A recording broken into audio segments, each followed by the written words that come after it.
Hello guys, welcome back to channel. तो इसमें हम अपना नेक्स्ट टॉपिक मार्केट बिलिंग उसको डिटेल में कवर करेंगे विद द प्रैक्टिकल इम्प्लीमेंटेशन। अगर हम डेटा साइंटिस्ट की बात करें तो हमने देखा कि जो डेटा साइंटिस्ट हैं डेटा को कैटेगराइज कर देते हैं, क्लबिंग कर देते हैं। तो वाई सो ऐसा क्यों? अगर हम एग्जाम्पल लें तो हम क्या करते हैं, अगर हम ऐसे कैटेगराइज कर देते हैं कि जिनकी वो सैलरी पर्सन 10,000 है पर मंथ, तो वो क्या है, they have low salary, low income. फिर 10,000 टू 50,000 आई से मिडिल लेवल इंक्म। एंड अगर किसी की 50,000 से ज्यादा है सैलरी तो हम इसको क्या बोलते हैं, दे हैव हाई इनकम। मैंने क्या कर दिया, तीन कैटेगरीज में सैलरी को डिवाइड कर दिया।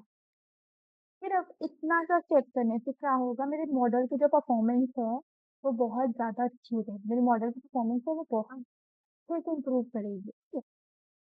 तो एंड दिस कंसेप्ट, ये कंसेप्ट क्या बोलते हैं हम, दैट इज बिलिंग। बिलिंग क्या करता है, कन्वर्ट करता है हमारे पास कॉन्टिन्यूस वैल्यूज को इनटू द कैटेगरीज। तो कंटिन्यूस वैल्यूज में तो हमने क्या क्या दिया हुआ था, 1000, 10,000, 20,000। तो इसमें क्या कर दिया कि जो 10,000 है एंड जिनकी भी वैल्यू कम है, it is for less than 10,000, they have the no income, इसमें कन्वर्ट कर दिया नो इनकम। 20,000 को इसने बोला मिडिल इनकम, 30 को भी इसने बोला मिडिल इनकम। इस तरह से इसने न्यूमेरिकल वैल्यूज को क्या कर दिया, कन्वर्ट कर दिया इन कैटेगरिकल वैल्यू में। क्वेश्चन है व्हाई टू यूज बिलिंग, इसमें इतना खास क्या है जो हमारी परफॉर्मेंस को एकदम से इतना अच्छा कर दे। क्या है कि हमारे पास अगर छोटी मोटी एरर हैं वो भी इससे रिमूव हो जाती है। कोई गलती से कोई एरर हुई हो या कुछ तो ये सब है, ये रिमूव हो जाते हैं यूजिंग बिलिंग।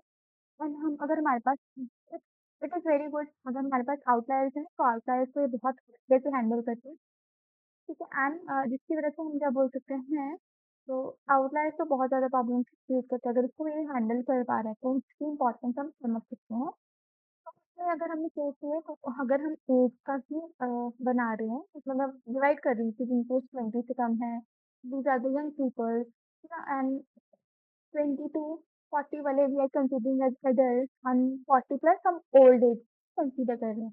अगर मैं इनको बिन ना करूँ, suppose I have a case of 120, उस पर्सन जिसके उसका है 120 है, तो 120 वाला पीपल है एंड अगर मैंने अभी इसको बिलिंग नहीं किया तो इससे क्या होगा, अगर मैं मीन निकाल रही हूँ तो मेरा मीन में कितना ज्यादा इम्पेक्ट होगा, जो एक बंदा है जिसकी 120 है, तो अगर मैंने बिलिंग कर दिया तो उसमें क्या होगा, 120 वाले बंदे को भी हम क्या बोल रहे हैं, it is in old age, right? तो ये हमारे पूरे डेटा को इम्पैक्ट नहीं करेगा ओल्ड एज में। अगर हमें कैटेगरी वाइज निकालना चाह रही हूँ, मीन मिडियन मोड या कुछ भी, हो सकता है मीन भी बहुत कम हो जाएगा बिकॉज सिक्सटी से हमारा वैल्यू शुरू हो रही है। फिर अगर एक वैल्यू हमारी जीरो से शुरू हो रही है, अगर मैं कंप्लीट डेटा पे लगा रही हूँ, वैल्यू मेरी 60 से शुरू हो रही है, तो हमारे पास क्या है कि एरर के चांसेस बहुत कम हो जाएंगे। तो ये इस तरह से हमारे पास आउटलायर को हेल्प करने में हमारी मदद करता है। नॉन नॉन लीनियर पैटर्न्स है उसको बहुत अच्छे से कैप्चर करते हैं। एंड ये क्या है, अगर बाद में मुझे रिजल्ट निकालने हैं, बहुत अच्छे से बहुत क्लियरली मैं देख सकती हूँ कि ओके यहाँ यहाँ ये चीज़ मुझे ये डेटा मुझे बताना चाह रहा है, ये सब तो इंटरप्रेट करने के लिए ये बहुत सही है। But there are some of the disadvantage of this also. कुछ कुछ हमारे पास लॉस हो सकती है, जैसे कुछ स्पेशल केसेस हैं जिसको हम आउटलायर्स बोल रहे हैं। तो कई बार ऐसा है कि हमें रिजल्ट में वही चाहिए, है ना? बट इसमें क्या है, उसको भी कैटेगराइज़ कर दिया, आउटलायर्स को रिमूव कर दिया। तो ऐसी इन्फॉर्मेशन भी है इसके साथ-साथ, कुछ और इन्फॉर्मेशन भी वो लॉस्ट हो सकती है। सेकंड इज़ जो सबसे इम्पोर्टेंट है, तो हमें बहुत ध्यान से देखना पड़ेगा कि हम दिन से किस वे में डिवाइड करें। फॉर एग्ज़ाम्पल अगर हम सैलरी की बात कर रहे हैं, तो सिर्फ़ यही नहीं है कि मैं सिर्फ़ को ही देखूँ। क्या पता है एज भी इम्पोर्टेंट हो। जैसे फॉर एग्ज़ाम्पल मैंने क्या बोला कि 10,000 से कम वाले को मैं लो इनकम कंसीडर कर रही हूँ, राइट? अभी मेरे पास 2 पर्सन हैं जो 10,000 से कम अर्न कर रहे हैं। First is 15 year old student जो कि अपने स्कूल में जा रहे हैं एंड वो फ्रीलांसिंग 10,000 कमा रहे हैं, सॉरी 10,000 अर्न कर रहे हैं, इट्स क्वाइट गुड। बट अगर मैं वही एक 40 ईयर पर्सन की बात करूँ जो कि मैरिड है एंड उसका एक बच्चा भी है, उसके लिए 10,000 इज़ वेरी लेस, राइट? एक ही फीचर नहीं है, उससे मैं इसको बिन कर दूँ एंड क्लासिफाई कर दूँ कि हाँ, ये लो एज है या low income, high income. Billing में ये है कि इन्फॉर्मेशन इससे क्या होगा एंड हमारे पास प्रेडिक्शन में थोड़ा-सा एरर आ सकता है, तो हमें बिलिंग करने के लिए बहुत अच्छे से डेटा को अंडरस्टैंड पहले करना पड़ता है। तो दीज़ आर सिर्फ यही 2 जिसके डिसएडवांटेजेज़ हैं। सबसे पहले कि इन्फॉर्मेशन वो बिलिंग करने के लिए हमें बहुत डिटेल में डेटा खुद को करना। तो अभी हम इसका प्रैक्टिकल इम्प्लीमेंटेशन देखते हैं। तो बिलिंग क्या कर रहा है हमारे पास, न्यूमेरिकल डेटा को कन्वर्ट कर रहा है हमारे पास कैटेगरिकल डेटा में। सिंपल चीज़ है, कहाँ यूज़ करते हैं, कभी हमें क्लबिंग करना हो, ठीक है? हाँ, हमारे पास इससे लॉस हो सकता है डेटा का, बट अगर सारे मेजर इम्पैक्ट उससे नहीं पड़ते। इम्पोर्टेंट हम दोनों से यूज़ कर रहे हैं, कैसे यूज़ कर रहे हैं, वो काफ़ी इम्पोर्टेंट है। देन हाँ, तो इसका हम इम्प्लीमेंटेशन पार्ट देखते हैं अभी। So पहले we have to import library, इसके लिए हमने canvas को मैक्रोलिबन C1 हमने इम्पोर्ट किया। वी हैव एडिट, हमें डेटा सेट बनाया जिसमें मैंने एज दिया एंड इनकम दिया। नेक्स्ट डेटा सेट बनाते हैं ये भी में। देन उसके बाद मैंने एज बिन्स ले ली एंड एज लेबल ले ली। एज बिन्स लिए एंड एज लेबल लिए, तो हमारे पास क्या है, हम डिफाइन कर रहे हैं कि किस एज तक हमें लेना है। देन फिर मैंने क्या कर दिया, एक और उसमें कॉलम ऐड किया, दैट का नेम क्या रखा मैंने, एज ग्रुप। उसके लिए pd.cut क्या है, वो हम जब भी हम न्यूमेरिकल डेटा को कैटेगरी में कन्वर्ट करते हैं तो हम यूज करते हैं pd। उसके लिए हमने कहाँ किसको आया हमें df.age, जो ये है हमने वो वाला फीचर लिया। उसके बाद बिन्स में एज बिन्स ले लिया, लेबल के लिए हमें वो एज लेबल ले लिए and then we have we have right equal to pole, जो क्या बोल रहे हैं कि जो हमारा हायर लिमिट है हमने नहीं इंक्लूड करना, ठीक है? फिर हम मूव कर रहे हैं इनकम बिन, ठीक है? And we have the income label. Then income को भी हमने इसी तरह से कैटेगराइज कर दिया, जैसे बिन्स में हमने इसको डाला एंड लेबल्स में हमने इसको डाला एंड यहाँ पे हमने मेंशन नहीं किया है राइट इक्वल टू ट्रू और फॉल्स। तो इसमें ऑलरेडी ऑलरेडी इसमें हम राइट वाले को भी इंक्लूड करेंगे, अपर लिमिट को भी इंक्लूड करेंगे। Okay, let's see.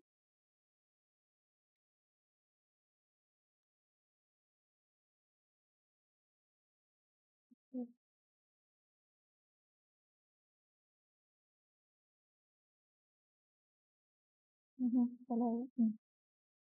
तो अभी हमारे पास क्या आया, वी कैन सी यहाँ पे इजीली हमारे पास पहले जो हमारा नॉर्मल डेटा सेट था उसमें एज आया, इनकम आया। उसने एज ग्रुप क्या बताया, 20 टू 29, बिकॉज़ 30 वाला तो हम इंक्लूड ही नहीं कर रहे हैं। फिर उसके बाद इनकम क्या है इसकी, low, high, low, medium, medium, medium and medium high में इसने यहाँ पे क्या कर दिया, इसने इसको कैटेगराइज़ कर दिया। ठीक है? तो हम दोनों का देख सकते हैं कि इसमें कैसे रीज़निंग की एंड कैसे इसको डिवाइड कर दिया, करेक्ट? हम क्या कर रहे हैं, हम फिगर्स के साथ इसको रिप्रेजेंट करेंगे। तो इसलिए हमने बनाया है काउंट प्लॉट, जिसमें हमने एक्स में कौन सी वैल्यू डाली, अपनी एज ग्रुप की एंड डेटा कौन सा है, तो हमारा एक्चुअल डेटा है वो डाल दिया इसमें। उसके बाद हमने बॉक्स प्लॉट बनाया जिसमें हम वी विल दिखाए कि हम क्या कर रहे हैं, इसका रिलेशनशिप निकाल रहे हैं एज एंड इनकम का। ठीक है? अगर हम इसको देखें तो ये रहा हमारे पास प्लॉट। अगर काउंट की बात करें 20 टू 29 क्या है, थ्री, एवरीवन इज थ्री।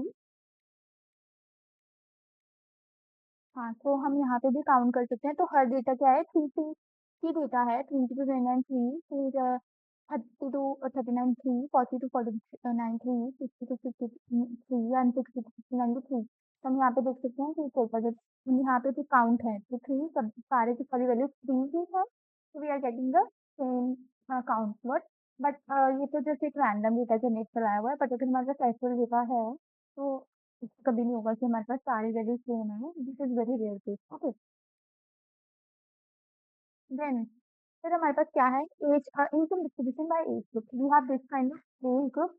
तो हम क्या देख रहे हैं, विद एज ग्रुप। ओके, तो इसमें थोड़ा सा डेटा को थोड़ा स्क्यूड डेटा ही दिया है अभी हमारे पास, कि जो कम एज है उसमें लो, फिर उसके बाद हमारी विद एज हमारी इनकम भी बढ़ रही है ना? एज़ एक्सपीरियंस बढ़ रहा है तो इनकम भी बढ़ रही है।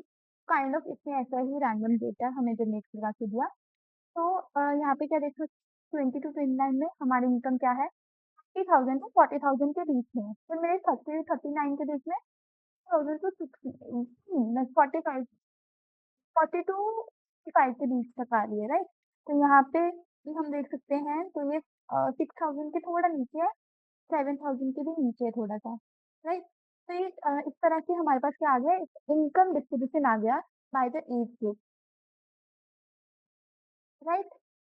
फिर उसके बाद अगर मुझे विदिन मेरे जो अभी बिन्स बन चुके हैं, उसपे मुझे मीन लगाना है, मीडियन लगाना है, कुछ भी मुझे उसकी वैल्यूज़ निकालनी है विदिन माय ग्रुप, सबसे निकालती हूँ। निकाल के देखते हैं आप मीन, मीडियन, मोड जो भी आप चाहते हो वो यूज़ कर सकते हो। तो मैंने क्या लिया, मैंने क्या कर दिया कि DF dot group by age group जितने भी वैल्यूज़ ग्रुप चुनना है फर्स्टली के बेसिस पे हम एज ग्रुप के बेसिस एंड कौन-सा कॉलम ले रहे हैं, एज ग्रुप पे हमने कर लिया। फिर उसके बाद मुझे क्या निकालना है, उसका मीन निकालना है। फिर मैंने क्या कर दिया राउंड ऑफ करना है 2 तक। ओके, पॉइंट्स में अगर आएगा तो मुझे 2 तक की पॉइंट्स लेने हैं। फिर उसके बाद यहाँ पे मैंने उसको प्रिंट कर देना है। मेरे पास क्या-क्या थे, ये सारे एज ग्रुप थे। जितने भी वैल्यूज़ थे वो सारी क्लब हो गई। उसके बाद आएगा मीन, फिर में मेरे को सबके मीन मिल गए। ठीक है? तो इस तरह से हम मीडियन निकाल सकते हैं। जो भी हमें रिक्वायरमेंट है अकॉर्डिंग टू रिक्वायरमेंट अपने वैल्यूज़ को इज़िली वहाँ से निकाल सकते हैं।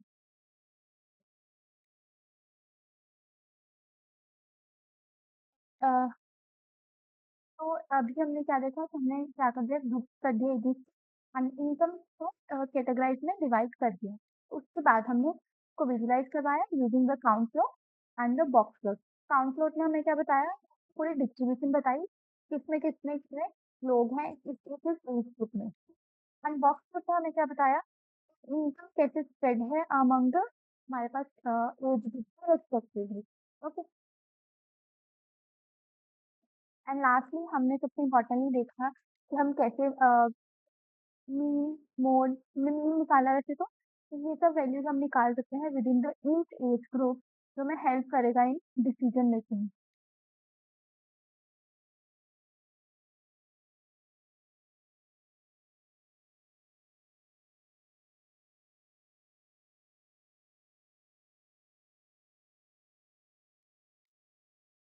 सो I am giving you some tips कि हम कैसे बिलिंग को कर सकते हैं बिकॉज़ अभी हमने समझा कि बिलिंग को कैसे करना है इट्स वेरी इम्पोर्टेंट। हम लोग ऐसे रैंडम कुछ भी नंबर्स नहीं यूज़ कर सकते, राइट?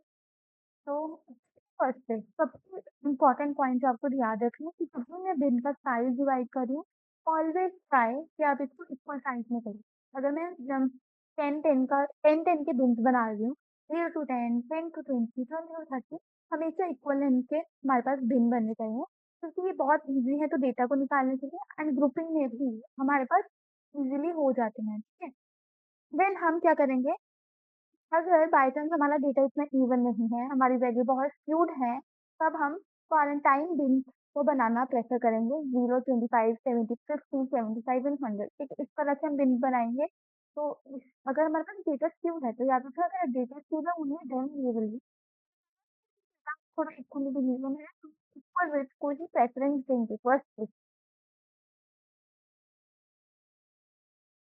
एंड थिर्डली अगर इनमें से कुछ भी नहीं आ पा रहा, आपको नहीं समझ में आ पा रहा कि कौन-सा बिन मैं कैसे बनाऊँ, होना क्या होना चाहिए, तो यूज़ योर कस्टम बिन्स बनाएँगे यूजिंग डेटा की अंडरस्टैंडिंग को डेटा को समझ के उसके बाद हम अपने आप से कस्टम बिन्स बना सकते हैं। 3 थिंग्स टू रिमेंबर जब भी हम बिन्स बना रहे हैं कि सबसे पहले तो इक्वल बिन्स बनाओ, हमेशा ये वर्क करता है एंड दूसरी भी है डेटा पे जब हम बहुत बड़े डेटा पे काम करते हैं। अगर हमारे पास हमें नहीं कुछ ऐसा कैटेगराइज़ या कुछ ऐसा वैल्यूज़ नहीं गिवन, रैंडम है, बहुत ज़्यादा रैंडम डेटा है, तो व्हाट वी विल डू हम क्वांटाइन बिन्स को बना सकते हैं। अदरवाइज़ अगर कुछ भी नहीं है, एंड में कुछ भी नहीं बन पा रहा, कस्टम बिन्स को हम बनाएँगे। If you find this helpful, hit like, subscribe for more data science content, and comment below if you want more features implemented. Okay. Bye bye. Take care.